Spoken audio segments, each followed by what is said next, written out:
Australia is the world's largest island. Geographic separation over thousands of years resulted in 90% of the species found in Australia being endemic to this vast land. And for the locals, living here means living among some of the world's most dangerous animals. Some of these animals can kill instantly, others leave lasting injuries, and some can just inflict a nasty bite. In all, 72 animals can cause us damage. But which one tops the list of most dangerous? Vying for the top spot in the arena of dangerous animals is our first featured animal. Small in size, but don't be fooled. This is an enormous beast when it strikes.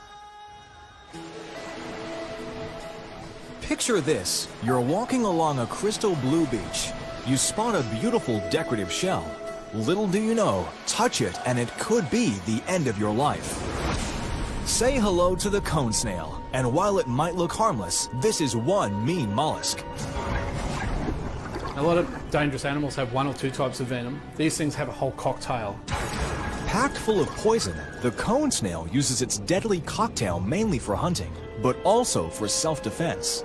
Of course, this critter moves at a snail's pace, so it needs a smart weapon to catch its prey. It's like the ultimate stealth fighter. Hunting at night, the cone snail uses its sense of smell to track down sleeping fish. And then it fires a poisonous harpoon. It's like a hypodermic needle into the prey. Just sprays out the venom, and the venom instantly goes to all the different types of organs, the heart, even all the muscles. Causes instant paralysis in the fish. And then the snail will engulf the fish, while it's still alive and paralyzed, and swallow it whole. When targeting a tiny fish, it spears, then swallows it in 10 seconds flat. It must be the ultimate nightmare for a sleeping fish. Imagine if you were at home in your bed tucked away nice, and this big garden hose thing came through your bedroom window with a harpoon the size of a fence post, shot it through your body, dragged you out through the window, and then swallowed you alive. I mean, that's the ultimate nightmare. Even Hollywood doesn't do things that bad. For humans, you won't get eaten alive, but the venom works in a similar way. So there are about 1,600 species of cone snail all around the world. It's the ones that eat fish that are dangerous to us because their venom has evolved to knock down fish, which is a vertebrate. And with us being vertebrates as well, the venom just works as effectively on us. Cone snails can be found all around Australia, but the most common dangerous species hang out in the tropics. They usually live on reef flats where people go snorkeling and walking in the shallows. During the day, they like to burrow, but at night, they come out to hunt. The shell can grow as big as an adult hand, and that deadly harpoon is one of the fastest mechanisms in the ocean, shooting out at 1/2000th of a second. It'd be more power than a high-velocity bullet. A velocity so powerful, the speeding spear can penetrate a thick wetsuit. It's as much an open target as the naked skin. There's no safe way to pick up these shells because the proboscis can stretch out all the way around and harpoon you.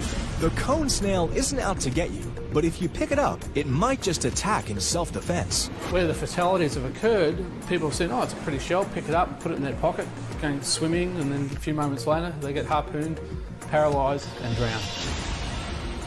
Even the experts aren't safe from harm. In the line of duty, they constantly face the risks. Risks of which they are all too aware. Risks that still take them by surprise. There was one gentleman who was a collector for the Western Australian Museum.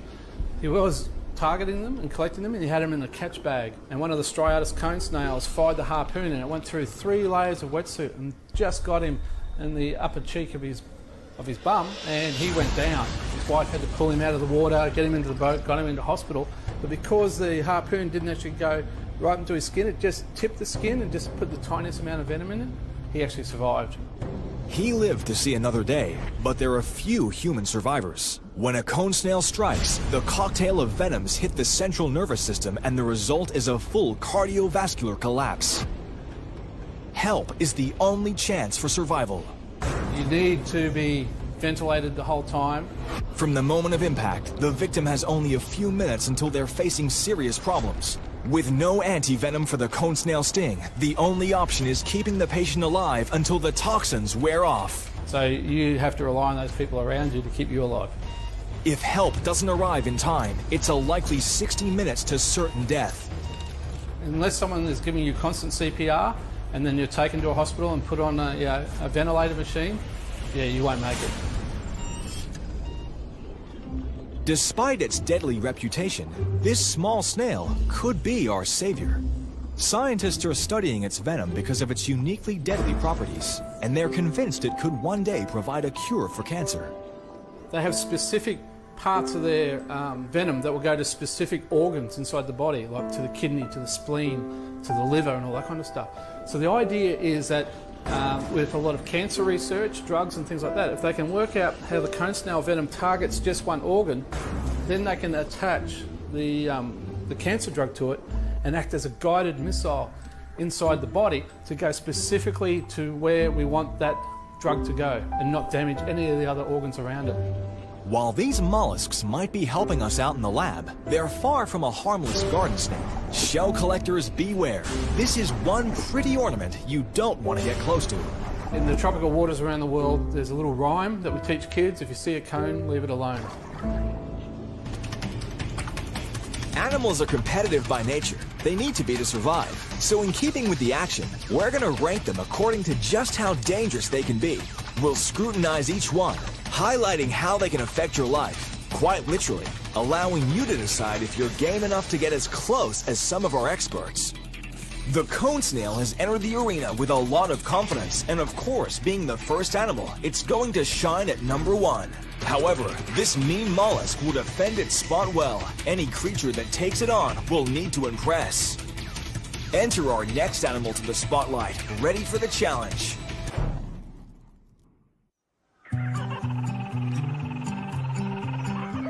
They're the bouncy, furry icon of Australia. They appear on coins, airplanes, and flags. But they're not called the boxing kangaroo for no reason. This powerful marsupial is nature's kickboxing champion and can be one tough competitor if you find yourself going head-to-head. It was just total fear. I had no comprehension of how to stop him, what to do. It was just, how do I stop this thing? It was just total fear. Philip Healy has been marathon training around the same idyllic 24-kilometer track for the past 20 years. Having seen hundreds of kangaroos in the past, he never once thought they could pose a threat. But one foggy and frosty Father's Day morning, this was all about to change. It's about 20 k's into the run, minding my own business. Then I heard something coming down behind me. And when I've looked across to the fence, it was a kangaroo. As he looked at me, and he grunted at me. This was going to turn from nice to nasty in a matter of seconds. He jumped across the road in front of me and stopped in front of me. I knew at that point he was going to attack me.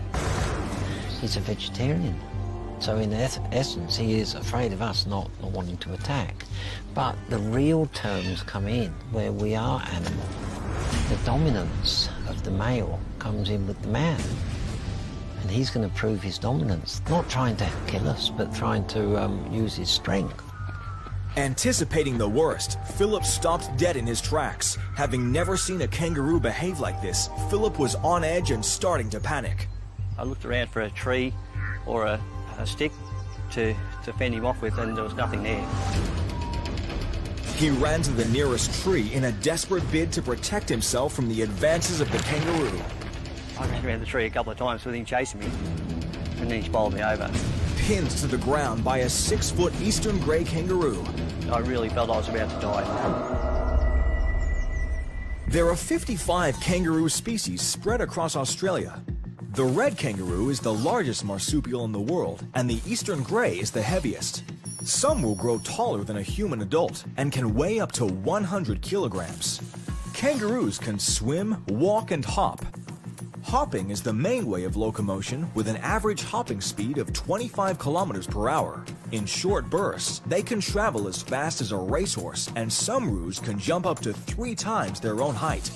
These marsupials breed all year round, with birth rates peaking in the summer months. A baby roo, called Joey, will climb into its mother's pouch while relatively undeveloped and call the pouch home for almost a year.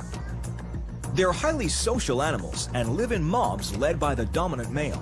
Bucks are fiercely competitive over females.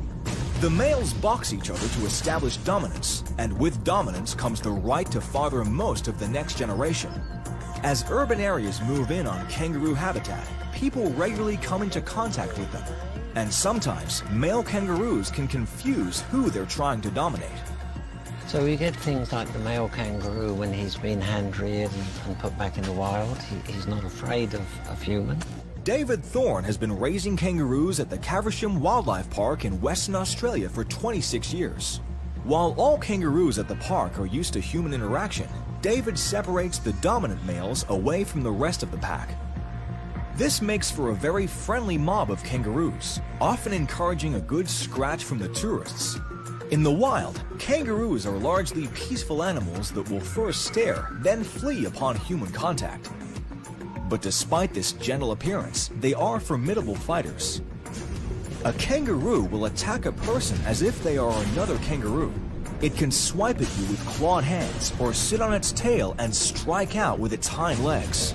The resulting injuries can be serious, even life-threatening. For Philip, this skilled fighter came out of nowhere, a rude surprise when he was running low of energy. I was 20 k's into a 36k run, so I was pretty exhausted when he had me on the ground. It was very hard to keep going. I really feared for my life. With foot claws sharp enough to slice open a human abdomen, your best bet is to make yourself as small as possible, crouch low, and cover your neck and head for protection. I was screaming my head off, just about to give up, but I was exhausted at the time. And then all of a sudden he just turned his head, looked the other way, and then hopped back up the hill. It's amazing. All alone and miles from his car, Philip had no choice but to walk back to safety, fearing his fierce opponent could come bounding back at any moment. I came across another guy, and when he had one look at me, he started to panic and thought I was in a lot of trouble with the blood everywhere. Looking like he'd just been in a full-on brawl, Philip arrived at hospital covered in cuts, scratches, and blood. He spent 3 days in hospital, requiring surgery to his shattered finger and antibiotics to defend from infection in his countless wounds. While a fist-to-claw fight with a kangaroo is no walk in the park, there have been few recorded deaths from kangaroo attack. Despite the scars and trauma, Philip still loves his national icon. Weird, a lot of people ask me how I feel about the kangaroo, and I think it's just it is still our best animal. I actually love them. You might be a bit more wary of them now, but I still think they're a fantastic animal. These vegetarian hoppers are more likely to bounce away than try to challenge you in the ring, but best to err on the side of caution and admire them from afar. Boxing or not, the kangaroo is no match for the cone snail, so it'll have to settle for second place. However, it could be short-lived. Whilst our next animal may be happier waiting in the wings than taking center stage, by the time you see it, your fate may have been sealed.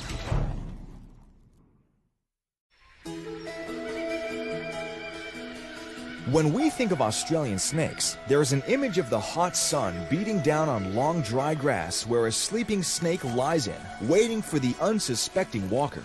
The tough dry conditions are perfect for the snake, and when things turn cold, for them it's time for bed.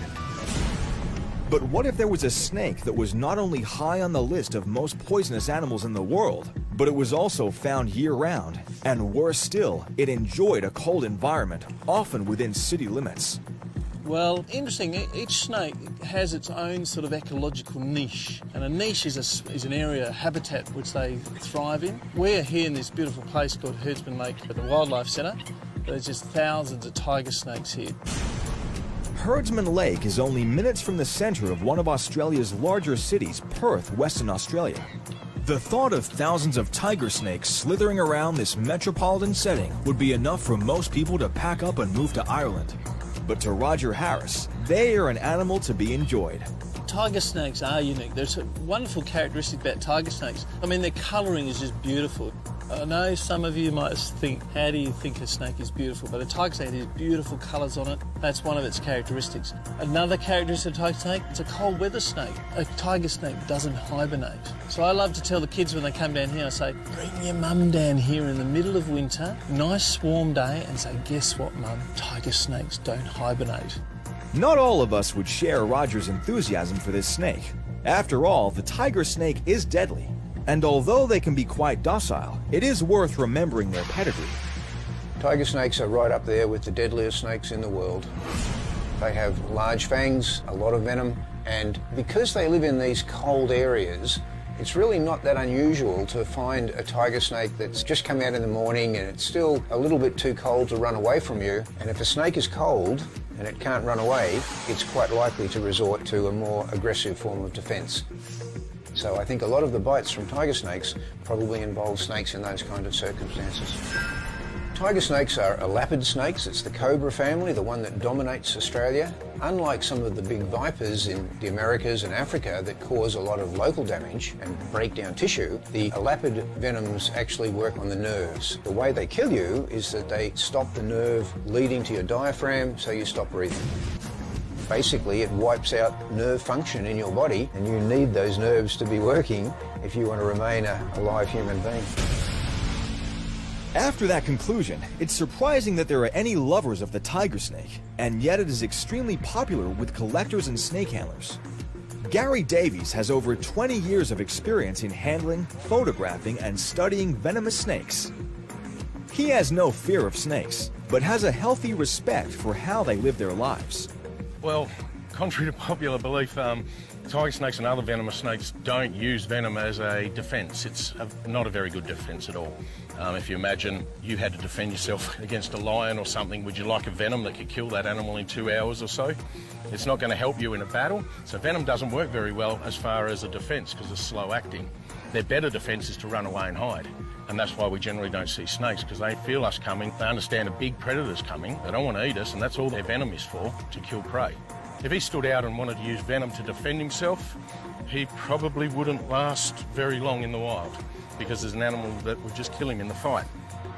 Tiger snakes are also very common in Tasmania, where the species takes on a much darker color and a more aggressive attitude. Chris Daly has worked with snakes all his life, removing and relocating countless numbers of tiger snakes from the suburbs of Hobart on the island of Tasmania. But for Chris, getting complacent in his job could have cost him his life. Got a phone call, somebody had a snake in the backyard, so I did the right thing and went round and tried to catch it. And it was my fault totally from the start. I was in a rush, I had a few things to do, so it was kind of a bit complacency really. I lifted up a rock and the snake was there, which I knew was, and then I went down to pick him up and he turned around and put a fang in the top of my thumb. An adult tiger snake's fangs can be up to 3.5 millimeters long and produce a moderate flow of highly toxic venom. Chris knew he was in trouble, but with his experience, panic did not set in. The bite initially is, I'd say, it's pretty much excruciating. Some people say to me, I think I've been bitten by a tiger snake, and I say, if you've been bitten by a tiger snake, you know. We was about 5 minutes away from the local hospital, which was lucky. I could hear the sirens coming. When he bit me, I actually had the fangs still sticking out of my finger. And when I got to the hospital, everybody wanted to come in and have a look at it. Now, the after effects is, obviously when you get in, the first thing you need to do is they'll do all your vitals and stuff, make sure you're not having major anaphylactic reaction, which happens with snake bite. The other thing is blood tests to make sure that you have been bitten. Mine was classed as a semi-dry bite, which means I had minute venom in my system. For the first 24 hours, I was pretty good. And then they released me from hospital, and then probably the next 2 months or so, I had aches and pains, a lot of chest pains. They took me into the hospital a few times thinking I was having a heart attack, but it was just, they said, obviously because my body had something in it it didn't like, and it was just a reaction from that. When I was bitten, I automatically started squeezing. Now, you shouldn't do that, but I did do that, and I was squeezing, and a lot of clear liquid did come out. Whether it was venom or not, I don't know. My opinion, I helped myself a lot, because like I said, I was pretty cool with the snake bite. There's a lot of other people that get a lot worse, have major reactions. Chris was lucky. Tiger snakes are dangerous, and because they are common, they are easily one of the most cited snakes in Australia. But Chris has a simple philosophy on what is a deadly snake. The deadliest snake is the one you've just been bitten by. Tiger snakes are confined to Australia's cooler regions and usually live close to rivers, streams, and swamps. Female tiger snakes are viviparous, which means they give birth to live young and don't lay eggs. Litter sizes have been known to exceed 30. They are carnivores and feed mainly on frogs, lizards, birds, and small mammals. they're a protected species. There's no doubt that the tiger snake earns its place on the list of dangerous snakes in the world, but at least with this species, an encounter will usually be okay. You'll be walking along, a tiger snake is sunning itself. They're quite a sedentary snake. They don't really move. They're not quick to move away. As you loom over the top of it, it'll flash back to its childhood memories of being a little snake where all the birds and everything want to eat it. So it gets frightened, it'll rear up, it'll flatten its head out, and it's basically saying, back off, baby, give me some room. It's all bluff because it wants you to get away. Now, if you continue to walk towards it or poke a stick at it or something, what it'll do, it will strike towards you. As soon as it's got space, it'll turn away and whoosh, off, and you'll never see it again. So that's what a defensive snake looks like. I've been here 10 years teaching at Herdsman Lake Wildlife Centre. 7,000 students a year come through here. So I see snakes just about every day here. Never had an aggressive snake, and the only thing we teach kids is respect for the snake. We're in their environment. Like so many Australian snakes, the tiger snake is to be avoided. It is one of the most striking and beautiful snakes in the world, but also one of the deadliest. And there is only one solution to a nasty bite. Anti-venom is the secret. Without that, you're in big trouble. The tiger snake is also going to make trouble in the arena. Its strike is way ahead of the punch of the kangaroo, but it's not going to outweigh the harpoon of the cone snail, so it'll slide into second, pushing the kangaroo down the list. Up next, we meet another marsupial from a long-forgotten era.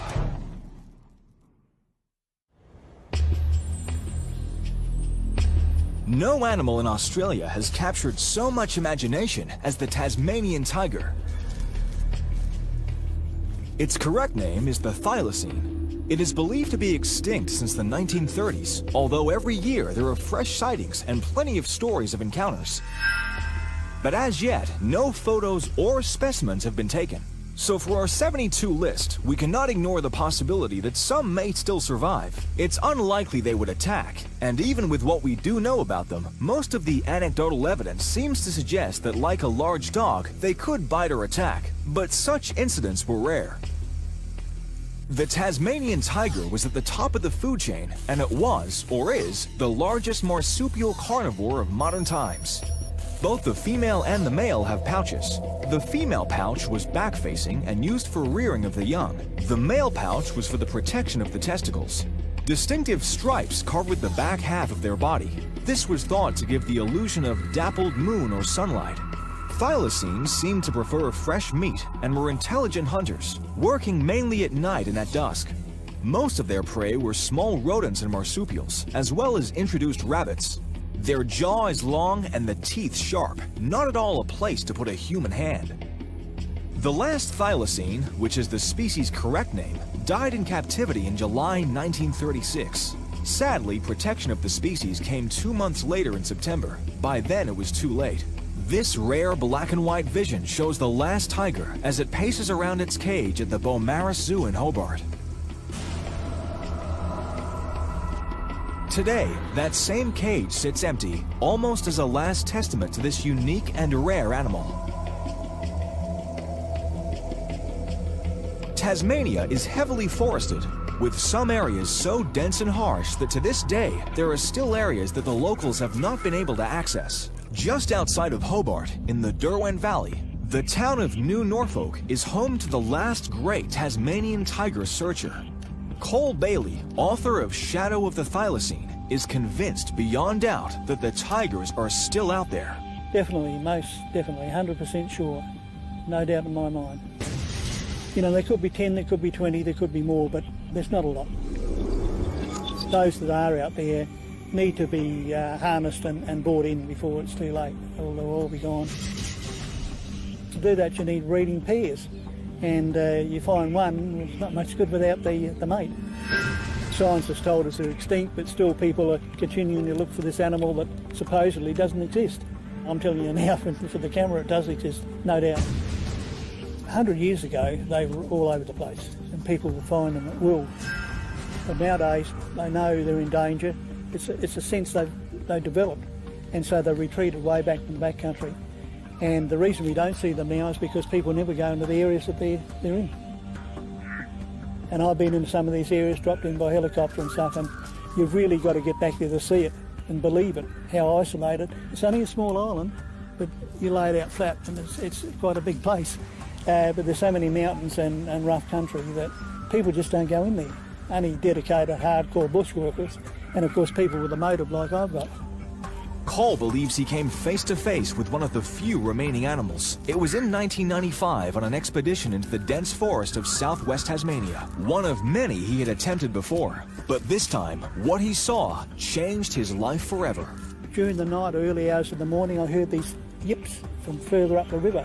Now, the old fellas have told me that when the thylacine calls its young, it's got a high-pitched yip, yip, and they'll answer back and you'll get a double yip, and they call each other.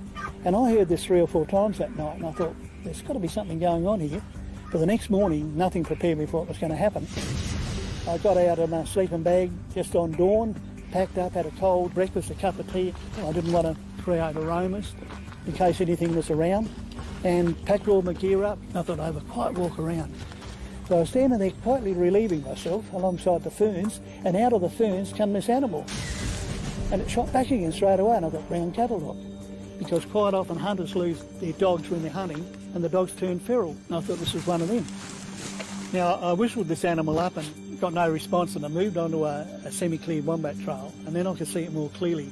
I could see the head, ran down the body, the long stiff tail, then my eyes went back to the body, and I seen these stripes, and it turned, and exactly as I've got on the book, and that's why I've chosen this terrific drawing for the book, and that's the way it stood and glared back at me. And when it did that, I froze. I went into shock. It's like I was hit by a lightning strike, and I didn't know what to do. I thought for a while it was going to have a go at me because it snarled.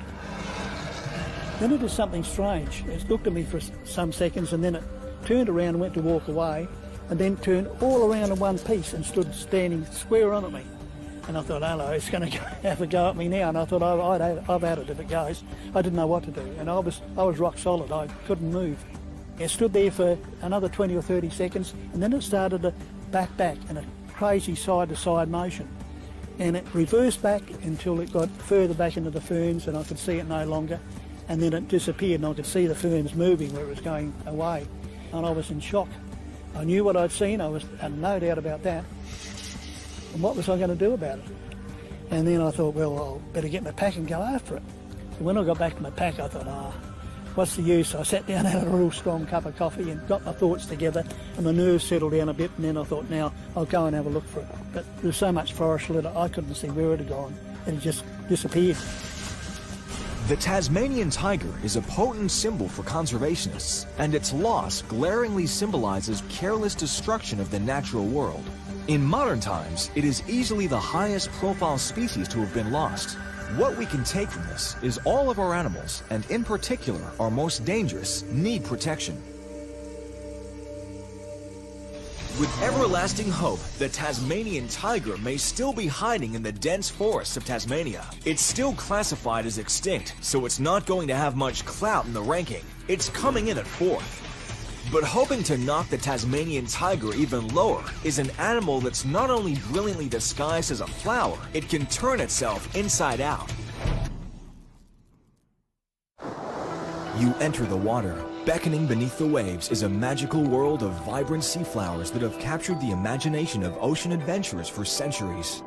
Instinctively, you reach out, brushing your hand past the swaying kaleidoscope branches of this underwater flower bed. 10 minutes is all it takes to searing, unimaginable pain. It was like being stabbed in the leg with a very, very large sword, straight in and kept going in as though it was of infinite length. It was pretty intense. There's not a lot that will assist with the pain. Getting up close and personal with these lethal flowers of the sea is an easy mistake to make. Beauty belies a powerful force to be reckoned with.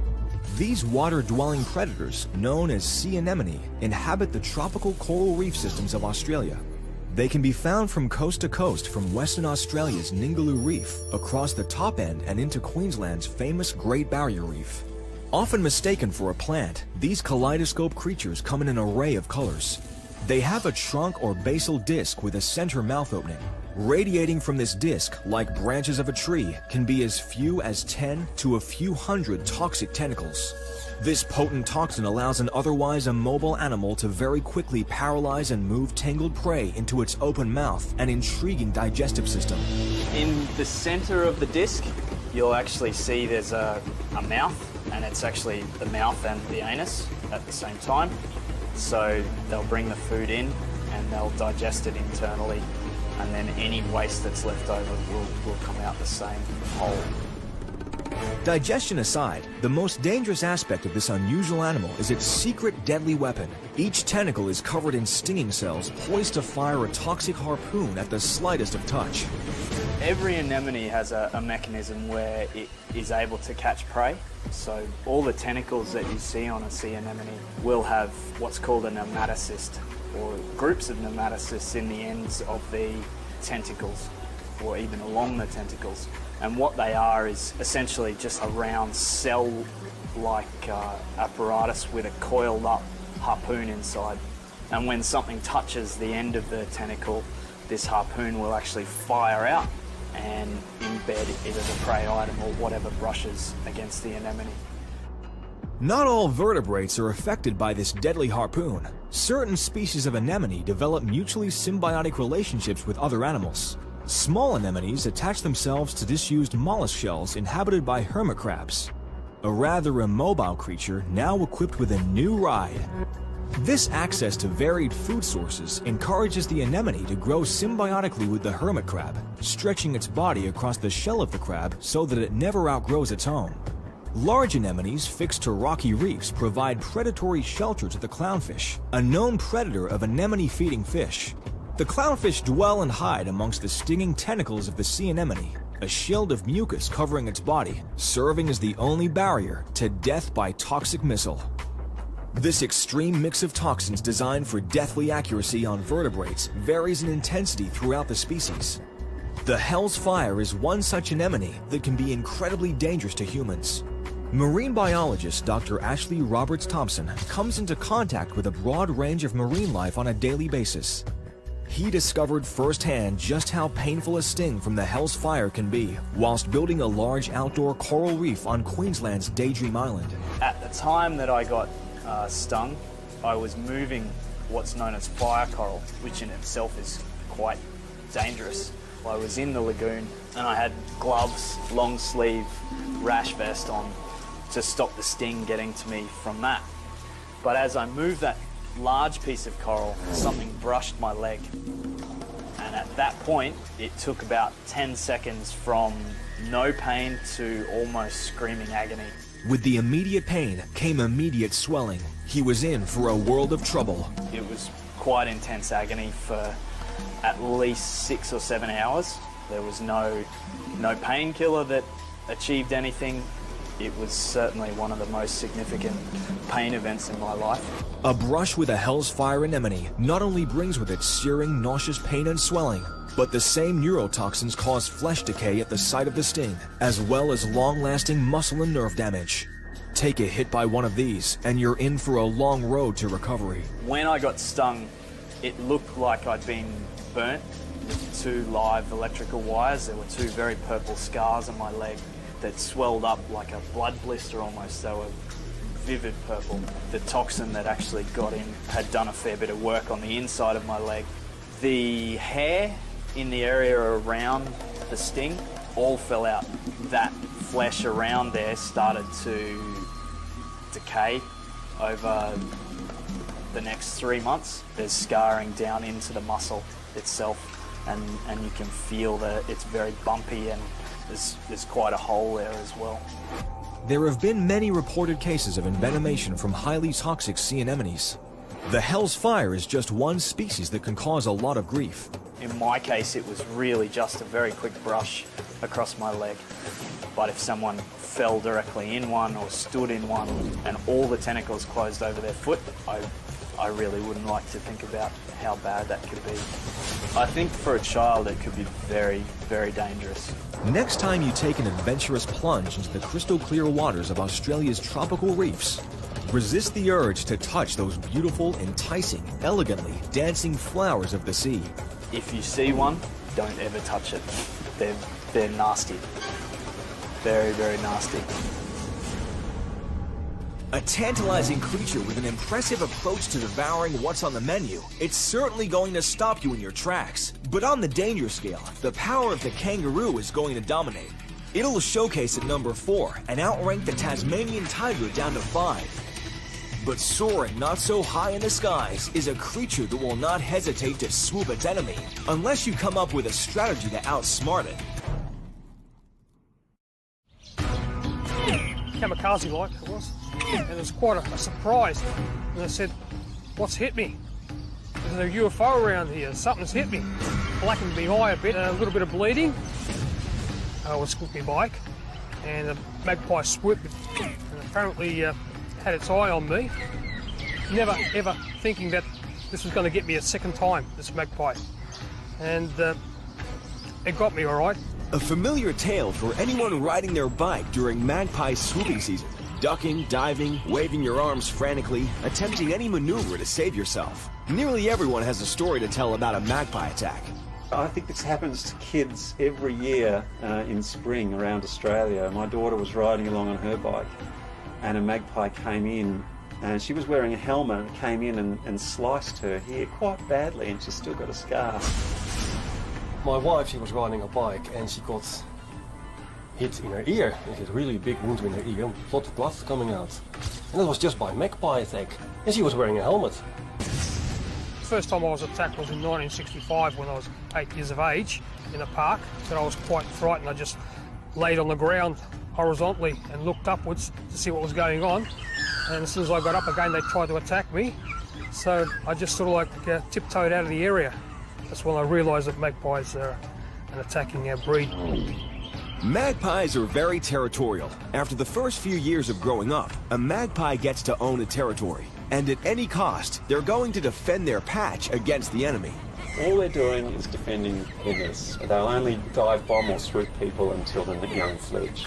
And so pedestrians tend to be at risk within about 50 metres of the nest, and cyclists up to about 150 metres from the nest. The notorious magpie occurs pretty much across Australia, except for right in the middle, although they are more common around the coastal regions. They're distinctively black and white, however, they show quite marked differences in their plumage. In most of northern Australia, they're black with a little white across the nape and on the wings. Down south, their backs are bright white, especially the males.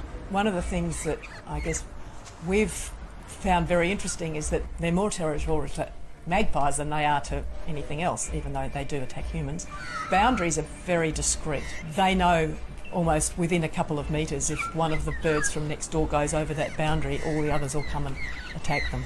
But sometimes you'll see 10 magpies on the ground having a sort of a little barney and deciding which way the territory's going to go, a foot that way or a foot that way. Jane Hughes heads up a team who study magpie genetics and their behavior. Although the male magpie is the protector of the female and her chicks and risks getting the boot if he isn't seen to be doing his job, research has revealed a little extra nocturnal activity. We've got this group of birds that are all individually colour banded, so we know whether they're in their territory or not. We've done some genetic work over the years and we've found that magpies are extremely promiscuous. At least 50% of young magpies in our Victorian population are fathered by male magpies that don't live in the same territory. So they're not very, well-behaved birds. For about 6 to 8 weeks, the males can become very aggressive. Their behavior is thousands of years old, so it's humans who need to change their behavior. To this end, a group of mates in Canberra decided to put the cycling helmet to the magpie test. In Australia, you have to wear a helmet by law, so we were trying to find something that could disguise a helmet and not attract the magpies. Well, one of my theories is that cyclists are a good target because as the magpie comes down behind them, they can kind of match their flight speed with the bike speed, and they can sometimes just hang above your helmet and peck you. And my theory was that the cable ties at least would hold them beyond pecking distance. But our experiment would suggest that it makes no difference whatsoever. So we mounted this lovely magpie on sculpture, on David's head, and unfortunately it didn't work either. In fact, I think it made the attacks a bit more. I think that was actually the worst one. The guys have tried extensive testing of helmet adornments, posting their results on YouTube to massive hits. It's definitely an Australian obsession to conquer the might of the magpie. From Christmas decorations and crazy animals to drumsticks, the options are endless. But whilst you may look a little strange, the experiments will still make you the center of attention to the magpie. Until one last outrageous option. Problem is, if you've got a bit of a headwind, there's quite a bit of extra resistance, and so you get a bit of a sore neck if you've got a long riding to work, which I've got. So you've sort of got to do a bit of extra training to wear the hair. The hair has won the day against the magpie. David has worn the wig through different magpie territories with great success. Perhaps the new theory is shiny surfaces attract. Hide the helmet and you could be on a winner. However, you may feel more comfortable to take a different route for the month or so that magpies are known to be aggressive than wear a wig. Either way, it's better than coming off second best. Got me between the cheek and the temple. Just very luckily that it didn't get me spot on for the eye. Steve was lucky. His injuries healed, but in severe cases, some people have even lost an eye from a magpie swoop. But it's not always a direct hit to the face that can be the problem. Surprise often causes more accidents. What you don't want to do is swerve. So I think anyone that's coped with magpie swooping, the first thing they've got to do is not to panic or do something unusual. The instinctive behavior of the magpie can be dangerous. However, they're just trying to protect their family. For the rest of the year, these birds are one of our friendly Australian icons. For 11 months of the year, we have these lovely birds with their beautiful calls. We hand feed them, and just 1 month every year, they turn into your worst nightmare. The magpie can certainly pick its target, but it's not a bullseye in the pecking order of dangerous. Like the kangaroo, it can cause additional accidents simply by people trying to avoid it. However, it's going to fly in beneath the kangaroo at number 4, knocking both the sea anemone and Tasmanian tiger down to 5th and 6th.